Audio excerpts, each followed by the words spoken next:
আসসালামু আলাইকুম। আমাদের চ্যানেলে আপনাদেরকে স্বাগতম।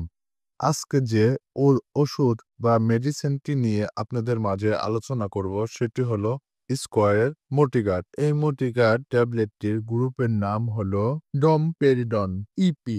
এই ডমপেরিডন গ্রুপের ট্যাবলেট অনেক কোম্পানি বের করেছে, যেমন Incepta, ACME, Ziska, health care, Radiant, Beximco, Renata ও এসিআই সহ আরও অনেক কোম্পানি এই ডমপেরিডন গ্রুপের ট্যাবলেটটি তৈরি করেছে।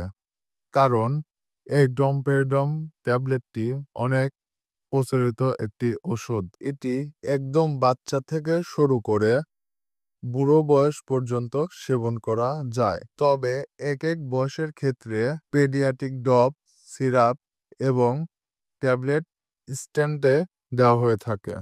কি কি অসুবিধা হলে ডমপেরিডন মেডিসিনটি সেবন করা যেতে পারে সেটি নিয়েই এখন আলোচনা করব।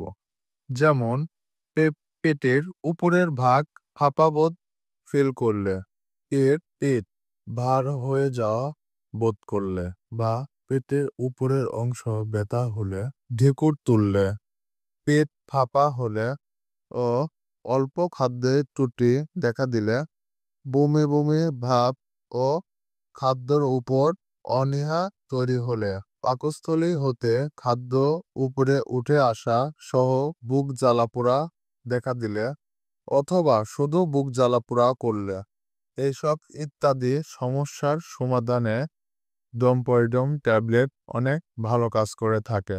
পূর্ণ বয়স্কদের ক্ষেত্রে ডমপেরিডন ট্যাবলেটটি নির্ধারিত হয়ে থাকে। যেমন 12 থেকে 65 বছরের মধ্যে যারা আছেন তাদের ক্ষেত্রে একটি করে ট্যাবলেট প্রত্যেক দিন 3 বেলা দেওয়া হয়ে থাকে, সকাল, দুপুর ও রাত্রে। এটি সাধারণত খাওয়ার আগেই খাওয়ার নিয়ম। তবে প্রয়োজন অনুসারে 2টি করে ট্যাবলেট দিন 3 বেলাও দিয়ে থাকে ডাক্তাররা।